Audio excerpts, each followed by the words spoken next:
Assalamualaikum warahmatullahi wabarakatuh. Jumpa lagi dengan kami, Rantai Pasok, para IKM di seluruh Indonesia. Pada sesi kali ini kita akan diskusi dengan para narasumber yang expert di bidangnya, yang berpengalaman di bidang-bidang yang memang sangat kental sekali dengan industri kecil dan menengah. Kita kehadiran dua narasumber, yang pertama praktisi, juga profesional yang bergerak di bidang perbankan dan pembiayaan, dan yang kedua merupakan Chief Operating Officer dari Rantai Pasok. Mari kita berkenalan dengan para narasumber kita. Kita mulai dari narasumber yang pertama, yaitu Kang Riki. Silakan Kang Riki untuk memperkenalkan diri sendiri. Siap, Kang. Makasih Pak Dede atas waktunya. Saya Riki Priyadi. Kebetulan saya bekerja di perbankan. Saya umur 43 tahun. Sudah cukup, Pak? Cukup. Oke, baik. Kita perkenalkan narasumber yang kedua, yaitu Chief Operating Officer dari Rantai Pasok. Pada Pak Eka Priyatna, silakan memperkenalkan diri. Oke, terima kasih Pak Dede. Saya Eka Priyatna sebagai Chief Operating Officer dari Rantai Pasok. Kebetulan sekaligus sebagai solution architect untuk penyusunan rantai pasok ini. Jadi saya sudah lama berkecimpung di dalam IT. Kebetulan juga untuk membangun ini tidak hanya produk rantai pasok, sebetulnya ada beberapa produk lagi yang menjadi produk kami. Tapi saat ini kami sedang gencar membuat rantai pasok. Saya sudah berkecimpung di IT mulai tahun 2001 sampai sekarang. Alhamdulillah ada beberapa produk yang sudah jadi. Itu aja Pak Dede, perkenalan dulu. Silakan dilanjut. Oke, terima kasih atas perkenalannya, sahabat IKM. Hari ini temanya rantai pasok dan perbankan. Apa hubungannya antara rantai pasok dan perbankan? Kita akan gali dari dua narasumber yang hebat hari ini, sehingga bisa memberikan pencerahan dan pembelajaran kepada kita, para IKM yang dituntut untuk melesat, untuk menjadi soko guru perekonomian Indonesia, karena di masa pandemi ini IKM adalah salah satu penyokong atau salah satu industri yang mampu memberikan kontribusi terhadap perekonomian nasional di tengah berkurangnya mungkin impor, di mana pembatasan-pembatasan dilakukan bukan hanya oleh Indonesia terhadap barang-barang yang masuk, tetapi juga negara asal produk impor tersebut juga membatasi pengiriman ekspor ke negara berkembang, termasuk Indonesia yang beberapa waktu yang lalu tingkat positivity rate-nya masih cukup tinggi. Baik, saya akan mulai pertanyaan pertama kepada narasumber kita, Kang Riki. Saya panggil saja Kang Riki ya, supaya lebih akrab. Siap. Kang Riki sudah berapa lama kerja di bank? Sudah bekerja lama Kang Riki kerja di bank atau di perbankan? Boleh diceritakan, Kang? Saya pertama kerja di perbankan itu pada tahun 2009. Kurang lebih saat ini saya sudah 13 tahun untuk kerja di perbankan. Jadi cukup lumayan lah, saya banyak dari mulai saya di marketing atau di level staff. Alhamdulillah sekarang diberi kepercayaan di level pemimpin kantor KCP. Gitu Kang? Oke, baik. Itu di satu bank yang sama sejak pertama kali masuk ke industri perbankan atau sudah berganti beberapa bank, Kang Riki? Alhamdulillah saya tetap di satu bank dari mulai fresh graduate ya. Saya masih dari awal masuk di perbankan di bank yang satu bank juga. Tidak berganti bank lah. Masih gitu alhamdulillah ya. masih dipercaya di bank yang sekarang saya. Sangat setia sekali nih, termasuk profesional yang hebat meniti karir di satu tempat dan akhirnya sekarang sudah titelnya sebagai kepala cabang pembantu ya di Mundu, Cirebon. Begitu Kang Riki ya. Betul, betul. Oke. Pertanyaan saya berikutnya, Kang Riki, di tengah pandemi ini, apa sih yang berbeda dalam bisnis perbankan? Tentunya ada perbedaan dengan kondisi normal. Boleh diceritakan pengalamannya atau apa yang dialami oleh bisnis perbankan, terutama tempat kerja Kang Riki saat ini? Apa yang berbeda? Iya, Kang. Pandemi memberikan tantangan yang cukup besar terhadap perbankan, yaitu kita harus bertahan, harus survive dan juga tumbuh positif, di mana perbankan itu harus bisa menjaga dan juga bisa beradaptasi dalam kondisi pandemi saat seperti ini. Perbankan juga harus bisa melakukan kegiatan digitalisasi bisnis melalui layanan digital banking. Itulah yang membedakan setiap kondisi yang saat ini perbankan itu emang harus menggunakan segala halnya dengan digital. Seperti halnya berbelanja, membuka rekening, juga hal lain itu dilakukan dengan secara digital. Itu Kang Dede yang harus dilakukan oleh perbankan supaya bisa survive. Baik, kalau bicara perbankan, yang pertama muncul di pikiran saya itu adalah menyimpan uang atau meminjam uang dalam bentuk kredit tanpa agunan, KPR, KPM, bahkan kredit usaha rakyat. Sebetulnya mana porsi yang lebih banyak di tengah pandemi ini di bank tempat Kang Riki bekerja? Apakah lebih banyak orang menyimpan uang untuk cadangan, misalkan karena pandemi berkelanjutan, atau justru banyak sekali permohonan-permohonan atau proposal untuk meminta pinjaman dari bank, baik itu untuk konsumtif, terutama untuk produktif, yaitu dari IKM atau dunia usaha. Iya Kang, selama ini kalau kita lihat dari sisi NOA atau number of account per nasabah, itu kebanyakan sih sebenarnya nasabah itu menyimpan dibanding nasabah itu kredit. Karena pasti setiap orang yang punya kredit pasti punya simpanan dan belum tentu yang punya simpanan itu punya kredit. Namun secara nominal atau perkembangan atau uang beredar itu kebanyakan sih di samping orang menyimpan itu lebih banyak orang yang meminjam, baik itu yang konsumtif maupun yang produktif. Jelas kelihatannya pertumbuhannya lebih besar dan nominalnya juga lebih besar dibanding orang yang menyimpan. Itu Kang Dedek kebanyakan. Oke, karena tema kali ini terkait dengan industri kecil dan menengah, tentunya rekan-rekan IKM, termasuk UKM juga, itu kan menjadi pemirsa kita nih hari ini yang akan menonton video podcast ini. Sulit atau tidak sih sebetulnya meminta pinjaman atau mengajukan proposal pinjaman ke perbankan? Karena sering mendengar juga bahwa ternyata tidak mudah untuk mendapatkan kucuran dana pembiayaan dari perbankan. Gimana Kang Riki? Kalau menurut saya sebenarnya tidak sulit Kang, karena persyaratan untuk mengajukan pinjaman ke perbankan itu sangat mudah. Yaitu diantaranya satu, hanya mengisi formulir permohonan pinjaman nasabah. Yang kedua, harus punya data diri, yaitu seperti data KTP, NPWP, surat nikah, dan KK. Itu untuk perorangannya. Sedangkan untuk non-perorangan, itu kebanyakan yaitu akta pendirian dan juga data si pengurus.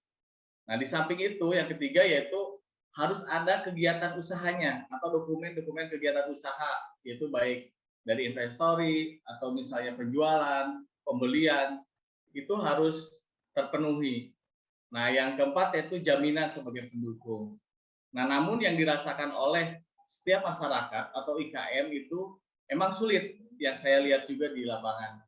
Karena kenapa? Banyak masyarakat atau IKM itu masih minim informasi atau kurangnya informasi tentang perbankan dan juga mindset yang dilakukan oleh atau yang dipikirkan oleh pihak IKM maupun masyarakat itu mindsetnya bahwa kalau mengajukan pinjaman ke perbankan itu pasti ribet, banyak persyaratan-persyaratan prosedurnya yang cukup besar dan panjang, itu yang menjadi kendala. Dan juga harapan mereka itu instan, bahwa setiap pengajuan langsung cair.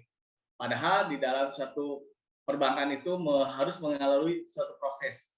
Jadi ya cukup memakan waktu gitu. Mungkin itu tetap ada batas waktunya yang kami proses. Tergantung persyaratan atau perlengkapan yang diajukan oleh pihak kreditur itu sudah lengkap. Itu kan. Baik, Kang Riki. Pencerahan sekali sebetulnya untuk para IKM nih ya, karena memang prosesnya sebetulnya tidak rumit, karena mungkin bukan hanya IKM yang membutuhkan pembiayaan ya Kang Riki ya, tapi bank juga sebetulnya perlu menyalurkan kredit kan, perlu memutarkan uang sehingga turnover-nya juga menjadi tinggi. Seperti itu ya Kang Riki ya. Betul, betul Kang, betul. Kalau Ya. misalnya bank itu tidak menyalurkan uang, ya tidak muter, tidak ada kegiatan perbankannya. Oke, karena ya tadi seperti yang saya sampaikan bahwa IKM mungkin ya IKM atau perorangan dalam mengajukan pinjaman ke bank itu terkesan ribet, rumit, atau kayaknya ditolak lah, sulit, harus ada orang dalam dan sebagainya. Yang akhirnya mereka lari ke mekanisme pinjaman yang instan, seperti yang ditawarkan oleh pinjaman online atau pinjol. Sementara kita tahu sendiri, sampai saat ini baru 3 pinjaman online yang ternyata baru disetujui oleh OJK, dan puluhan yang lain itu masih ilegal, di mana bunganya mencekik para IKM dan para nasabah yang memang meminjam secara online. Bagaimana tanggapan Kang Riki terkait dengan stereotip atau anggapan di masyarakat bahwa minjem ke bank itu ribet, mendingan minjem ke pinjaman online yang 1 atau 2 hari cair, walaupun ternyata di ujungnya bunganya mencekik. Seperti apa tanggapan Kang Riki? Baik Kang, kalau menurut saya sangat miris sekali dan juga sangat disesali yang dilakukan oleh masyarakat atau para IKM untuk melakukan pinjaman online. Karena dengan melakukan pinjaman online itu malah bukannya mempermudah atau meringankan para IKM. Setiap IKM itu atau masyarakat melakukan kegiatan usaha diawali dengan modal sendiri seharusnya, tidak melalui pinjaman dengan online. Nah, untuk yang IKM atau masyarakat yang sedang berjalan dalam usaha, kalau bisa dilakukanlah pinjaman melalui perbankan, karena sekarang pemerintah memberikan kemudahan dan keringanan untuk dalam pinjamannya, sehingga para IKM akan mudah melakukan pinjaman lewat perbankan, gitu kan. Oke, baik Kang Riki, terima kasih penjelasannya. Saya akan bergeser sedikit ke Pak Eka nih. Pak Eka Priyatna, atau saya panggil juga Kang Eka ya, karena sama-sama orang Barat, Jawa Barat. Kang Eka, pernah kerja di bank nggak Kang Eka? Siap, Pak Dede. Kayak Kang Dede ya. Jadi nggak enak ya tadi manggil Pak sekarang. Oke, sekarang panggil Kang. Kang Dede, kita panggil Kang aja semua ya. Kebetulan saya tadi di awal diinfokan bahwa saya berkecimpung masuk dunia IT tahun 2001. Itu pertama kali masuk ke bank, salah satu bank yang ada di daerah Jakarta Selatan sana. Tapi nggak lama. Kemudian masuk ke perusahaan-perusahaan konsultan IT, termasuk membuat software, produk lah ya. Kemudian tahun 2015, kebetulan saya masuk Bank Indonesia, Bank Sentral Asia, Bank Sentralnya Indonesia gitu, di Bank Indonesia. Nah, kebetulan saya masuk situ sebagai IT, tapi bukan sebagai bisnisnya. Di IT ini saya megang sebagai kebijakan, jadi menyusun kebijakan IT dari mulai polisinya, kemudian sampai dengan ketentuan apa yang harus diterbitkan. Buat di internal sih, memang dibuat IT-nya internal, di internal Bank Indonesia. Sampai tahun 2020, dari kemarin sebenarnya saya keluar dari Bank Indonesia. Jadi sedikitnya tahu apa itu Bank Indonesia. Tapi kalau terkait dengan tadi perkreditan, karena dia Bank Indonesia itu kebijakan, ya mengatur kebijakan lah pastinya. Nah, di Bank Indonesia itu ada namanya Departemen pengembangan UMKM, Pak Dede, Kang Dede. Jadi ada pengembangan Departemen Pengembangan UMKM dan pelindungan konsumen. Nah, di situ yang mengelola UMKM termasuk di dalamnya adalah IKM sendiri. Gitu. Jadi kalau berkait saya pernah ke bank, pernah di bank, Pak. Gitu. Oke, keren sekali nih narasumber kita ternyata orang-orang bank ya, perbankan. Yang satu adalah dari salah satu bank terbesar, salah satu bank pembangunan daerah terbesar di Indonesia. Kemudian yang satu lagi dari Central Bank atau Bank Indonesia ya. Pernah bekerja di sana, dulunya juga pernah di perbankan. Pak Eka, pertanyaan saya berikutnya, Kang Eka, pertanyaan saya berikutnya, apa kaitannya antara rantai pasok dengan bisnis perbankan atau IKM yang membutuhkan pembiayaan dari bank? Apa hubungannya? Oke, siap. Pertama gini, tadi dari informasi dari Kang Riki menarik bahwa bank itu juga harus mencarikan dana. Ada program untuk pencairan dana, di mana ada dana yang harus sampai ke tujuannya gitu, mau ke IKM mau ke UKM. Dalam hal ini rantai pasok itu IKM targetnya. Nah, satu sisi di IKM merasa kok susah ya untuk mendapatkan itu. Tadi ada beberapa kendala terkait dengan persyaratannya, kemudian lama pencairan, mungkin prosesnya dirasa lebih panjang. Nah, rantai pasok itu akan mencoba untuk menjembatani, Pak. Jadi antara perbankan dengan dari sisi IKM. Kenapa? Jadi rantai pasok ini dikhususkan untuk IKM-IKM di Indonesia yang ada, Pak. Jadi silakan daftar. Di dalam IKM itu ada proses dari mulai pencatatan transaksi ya, purchasing, pembelian, kemudian penjualan, sampai dengan dia transaksi harian, payroll, operation harian, itu tercatat sampai dengan transaksi laporan profit and loss, rugi laba-labanya, kemudian neraca, laporan keuangan, itu ada di sana. Nah, di mana hubungannya? Nah, kita ada kalau IKM-IKM sudah berkumpul di rantai pasok, IKM itu bisa memberikan haknya, memberikan granted ya, di dalam aplikasinya rantai pasok, itu untuk showcase. Jadi untuk buka, oh saya mau ada pencairan atau ada investor mau lihat, saya buka deh. Buka apa? Apapun yang merasa diperlukan, seperti laporan keuangan tadi, kemudian laporan neraca, itu boleh diberikan haknya. Diberikan hak ke siapa? Nah, ada satu user lagi, ada satu bagian lembaga keuangan maupun investasi ataupun perusahaan-perusahaan CSR yang mau melihat di showcase itu. Jadi ketemu itu di showcase itu, Pak Dede. Jadi di showcase itu si tadi investor itu bisa melihat, oh ini IKM-IKM yang boleh, yang sudah membuka privasinya untuk dilihat.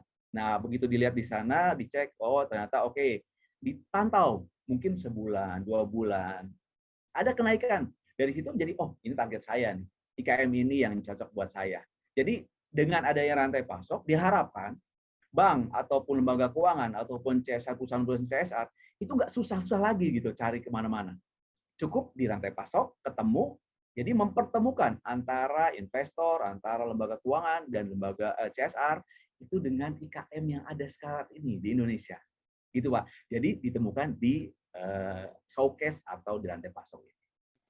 Oke, terima kasih penjelasannya menarik sekali nih. Karena rantai pasok ini memfasilitasi para IKM untuk mendigitalkan proses bisnisnya gitu ya. Jadi semua pencatatan dari mulai pembelian, inventory, produksi sampai laporan keuangan juga menjadi lebih rapi sehingga informasinya bisa disajikan kepada perbankan seperti itu Betul, ya. Pak. Dan perbankan mungkin jadi terbantu di mana laporan keuangan atau laporan lain yang diperlukan sebagai bahan untuk melakukan analisis risiko kredit menjadi lebih lengkap sehingga bisa melihat mana bank yang sudah bankable atau layak diberikan kredit atau tidak. Nah, pertanyaan saya, Pak Eka, apakah bank bisa melihat gitu saja semua data dan laporan-laporan para IKM atau IKM bisa memilih mana saja informasi yang bisa diberikan? Jadi tidak transparan seluruh laporan keuangannya secara otomatis. Seperti apa Pak Eka? Oke, Pak.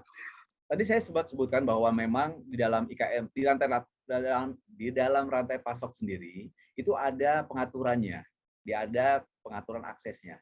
Jadi pasti dalam satu IKM pasti ada karyawan dong, pasti ada user-user di situ. Dan ada juga hak akses yang diberikan oleh IKM, boleh nggak ini dipublish gitu.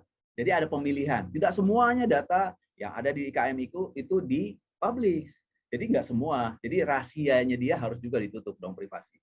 Atau Jadi aman lah ya kurang lebih ya. aman. Aman Atau ya. sampai dengan Aman. inventory misalkan. Inventory mau di-share juga boleh kalau memang dia mau gitu. Jadi ada yang memberikan akses kembali ke IKM yang masing-masing sebetulnya. Gitu Pak Dede. Oke. Jadi IKM sendiri yang menentukan informasi apa yang bisa diakses oleh perbankan gitu ya. Betul.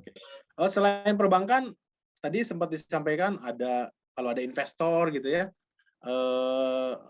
mau melihat potensi-potensi IKM sehingga mereka bisa memasukkan investasinya di IKM yang menurut mereka prospeknya bagus.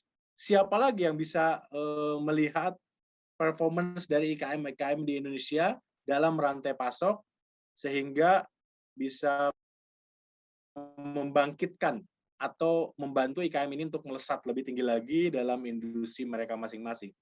Oke, jadi di rantai pasok itu sebetulnya ada banyak modul. Selain tadi yang saya sebutkan ada SCM, kemudian juga ada sampai dengan dari mulai pembelian ya, pembelian sampai finance dan keuangan, accounting lah ya.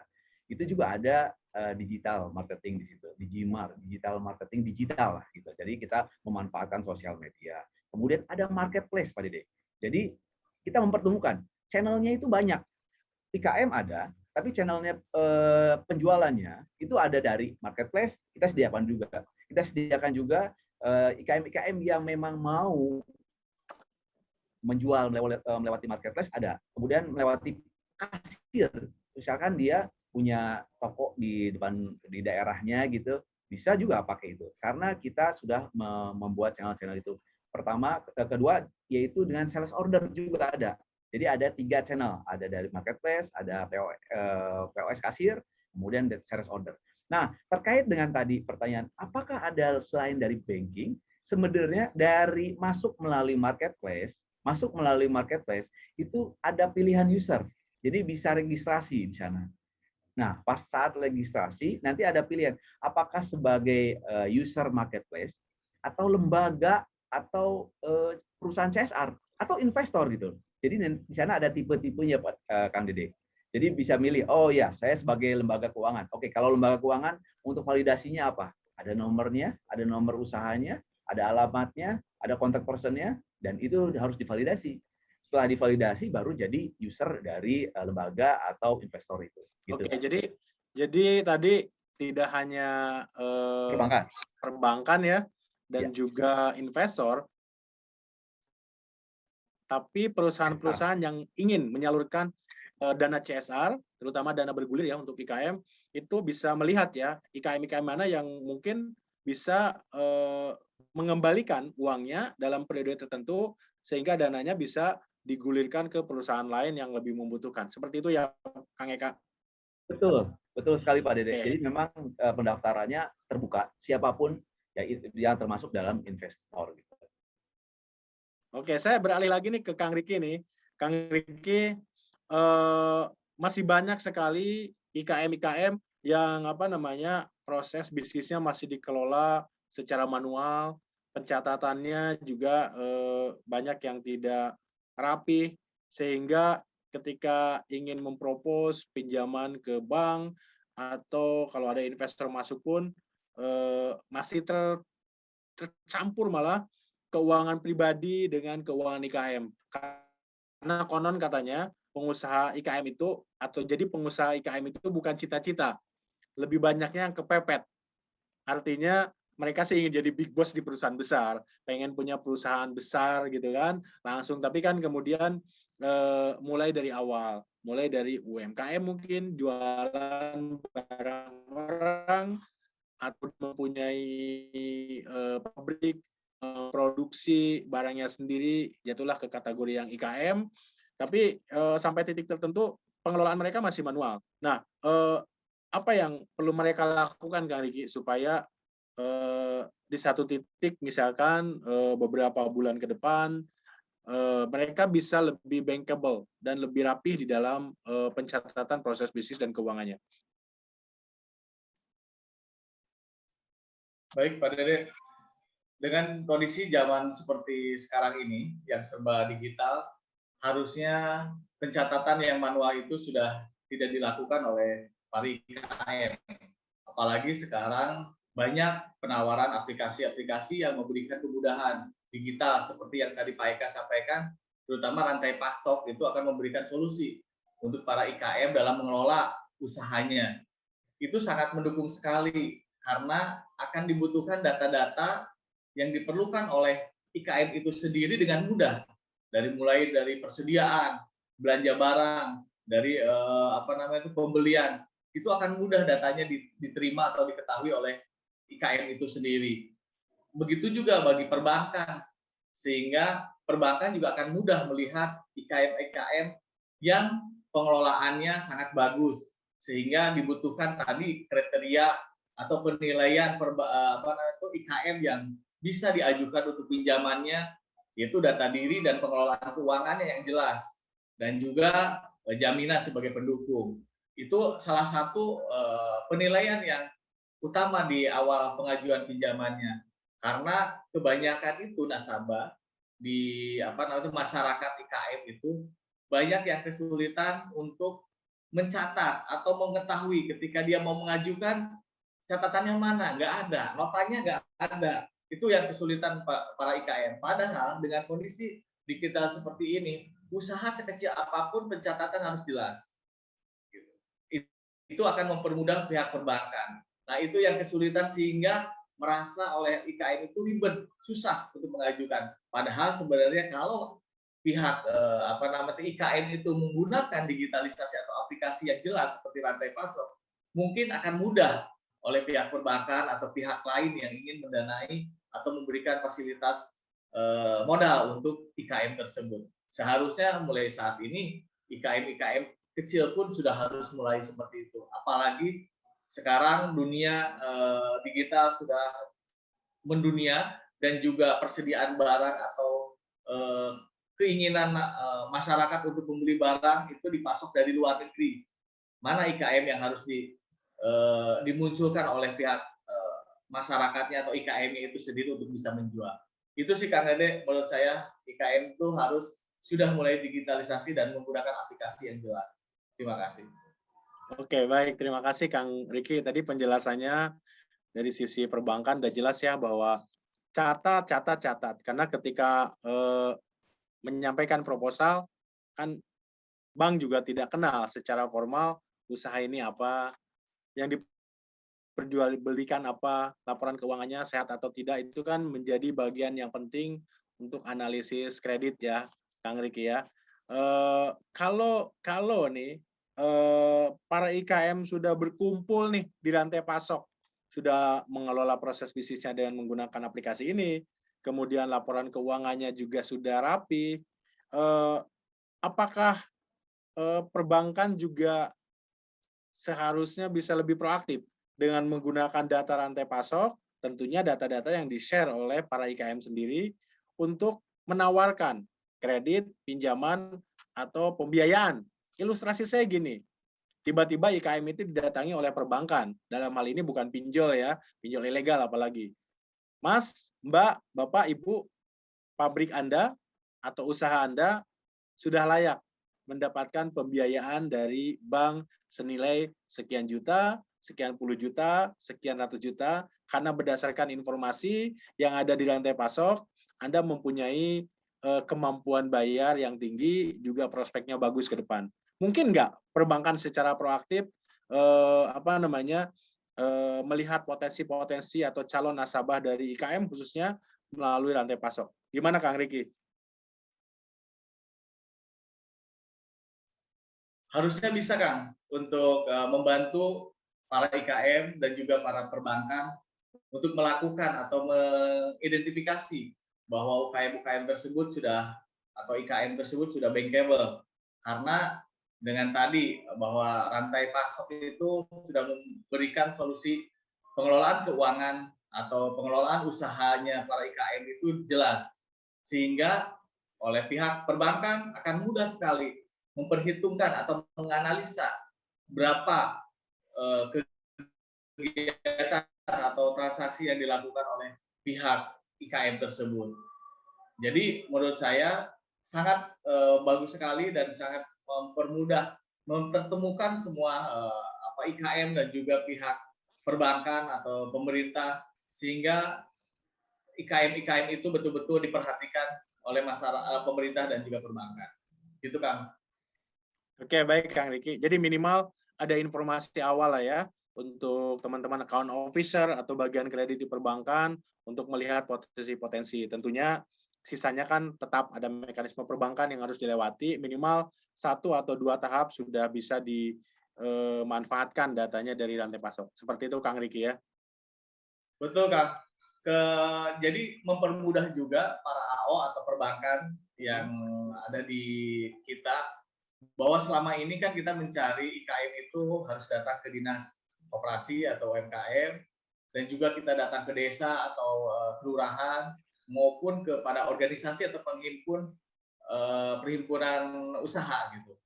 Nah, dengan adanya rantai pasok bisa mempermudah oleh pihak AO atau perbankan mencari IKM yang bankable, sehingga akan mempermudah menganalisanya. Karena kebanyakan itu di masalah pencatatan itu yang banyak yang kendala oleh pihak IKM. Mudah-mudahan dengan seperti rantai pasok ini akan memberikan solusi bagi perbankan dan juga IKM bekerja sama untuk memberikan solusi usahanya semakin maju, Kak. Gitu, Kak. Baik Kang Riki, Kang Eka, terima kasih banyak. Masih banyak hal-hal yang ingin saya tanyakan explore terkait dengan perbankan, rantai pasok, dan hubungannya dengan IKM di Indonesia. Ada satu pertanyaan terakhir nih untuk masing-masing. Saya mungkin mulai dari Kang Eka nih. Kang Eka, kita udah bicara banyak mengenai rantai pasok itu ada modul apa saja, hubungannya dengan perbankan seperti apa, dan investor, pemerintah, bahkan perusahaan yang ingin menyalurkan dana CSR-nya. Jadi sebuah request, bisa menjadi request bahwa oh ini ternyata dia ada permintaan loh pembelian gitu, atau ada isu tertentu, itu bisa tangkap, dan penjawabnya atau si IKM jawabnya nggak harus masuk ke dalam masing-masing sosial media, itu langsung dari aplikasi dari rantai pasok itu langsung bisa dijawab. Itulah kehebatan sosial media yang kita engage. Kemudian selain itu kita tadi ada menghubungkan antara IKM dengan pihak-pihak yang perbankan lah di situ ada, kemudian lembaga penyaluran CSR atau investor gitu, untuk lebih mudah. Oh iya, IKM mana yang memang potensial untuk diberi investasi atau diberi tadi pemodalan atau diberi pinjaman gitu dari sisi bank. Jadi sangat nggak cuman SCM tok gitu, ada plusnya di situ Pak Dede. Tadi ada dari sisi relasi dengan perbankan, kemudian pemanfaatan digital marketingnya, kemudian sampai dengan kita memanfaatkan sosial media. Itu Pak Dede. Oke, terima kasih. Wah, menarik sekali ya. Itu kenapa harus menggunakan rantai pasok. Sekarang saya berpindah ke Kang Riki. Kang Riki, ini kalau IKM sudah terdigitalisasi menggunakan rantai pasok, terbentuklah di sana digital society, di mana ada perbankan, ada investor, ada pemerintah, juga perusahaan yang biasa menyalurkan CSR-nya, tentunya akan lebih mudah ya di dalam berinteraksi dan berkolaborasi. Nah, terkait dengan IKM sendiri, karena terbantu rantai pasok, menyiapkan pencatatannya, konsolidasi, laporan keuangan, sehingga lebih bankable. Pada satu titik, akan mudah bagi IKM untuk mendapatkan pinjaman dari perbankan atau lembaga pembiayaan lain. Saya ingin Kang Riki sebagai praktisi perbankan, profesional di perbankan, tentunya sering ya mendengar kredit macet gitu. Ada saran nggak sih ke para IKM kalau sudah mendapat pinjaman dengan mudah nih gitu kan, karena gabung di rantai pasok, laporan keuangan terdigitalisasi, mudah mendapatkan pinjaman dari perbankan, apa sarannya supaya uang itu menjadi produktif, tidak konsumtif, hal-hal apa yang harus dihindari sehingga bisnisnya berkembang dan bisa mengembalikan pinjamannya ke bank yang memberikan pinjaman. Silakan Kang Riki. Siap Kang Dede, terima kasih. Emang yang harus dilakukan oleh pihak IKM ya sudah menerima pinjaman, yang harus dilakukan satu yaitu jangan memberikan sesuatu apapun kepada pihak bank. Yang kedua, lakukanlah pinjaman-pinjaman tersebut atau penggunaan keuangan tersebut dengan bijak dan tidak harus konsumtif, karena dengan cara pembelanjaan atau pembelian yang pribadi itu akan membawa kurang efektifnya pembiayaan-pembiayaan yang diberikan. Jadi harus disesuaikan dengan kebutuhan waktu kita mengajukan tujuan usaha tersebut, apakah dengan tujuan untuk modal kerja atau untuk investasi.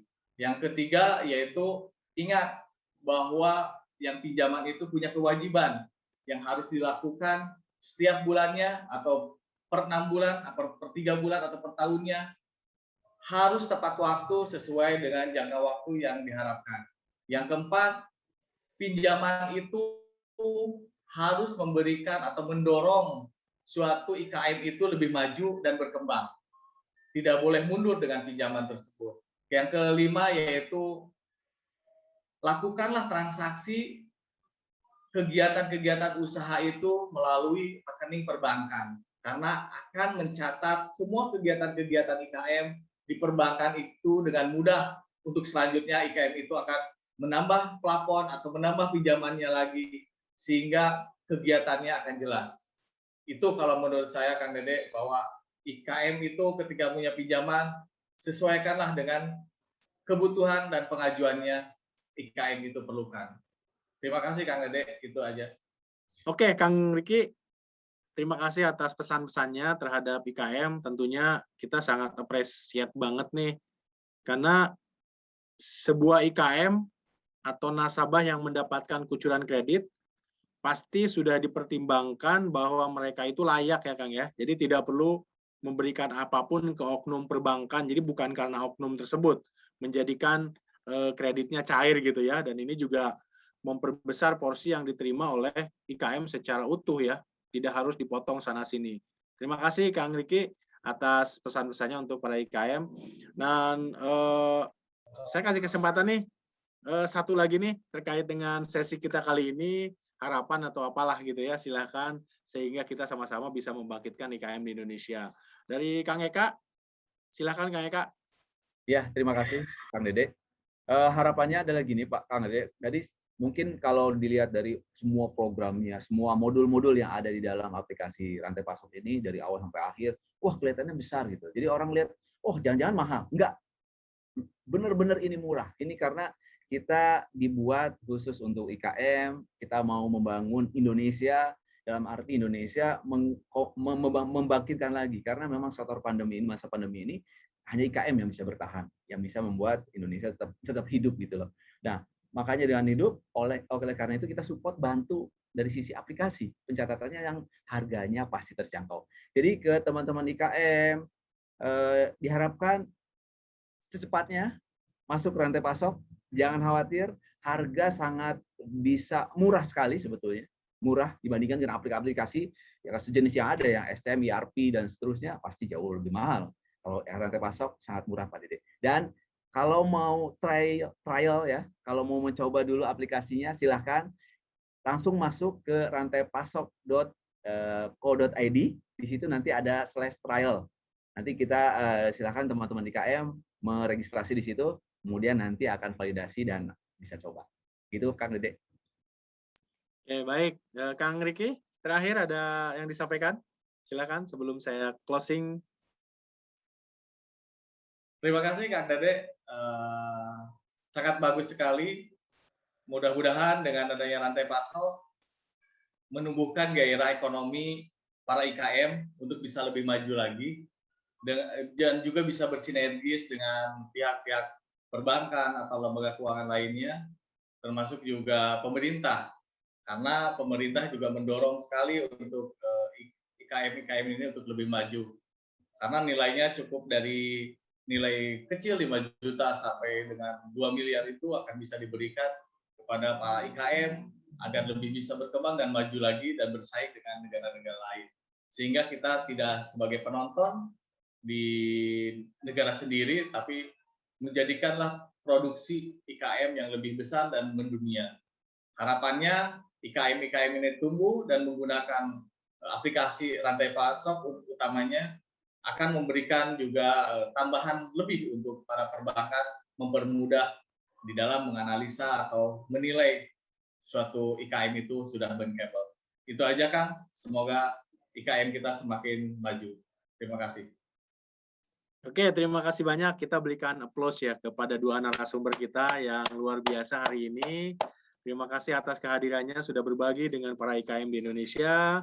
Nah, rekan-rekan IKM, tunggu apa lagi? Silakan bergabung dengan Industrial Digital Society atau perkumpulan para industri kecil dan menengah melalui aplikasi rantai pasok, di mana tidak hanya para IKM di sana, juga ada perbankan, ada perusahaan-perusahaan yang mungkin perlu menyalurkan dana CSR, juga ada pemerintah dan siapa tahu ada investor yang sedang membidik industri Anda untuk mereka menyalurkan investasinya. Demikian sesi podcast kali ini. Sampai ketemu di sesi-sesi lain dengan Rantai Pasok. Rantai Pasok, aplikasinya para IKM. Assalamualaikum warahmatullahi wabarakatuh. Waalaikumsalam warahmatullahi wabarakatuh. Waalaikumsalam warahmatullahi wabarakatuh. Untuk informasi lebih lanjut, Anda dapat mengunjungi website kami di rantaipasok.co.id atau di sosial media kami ya.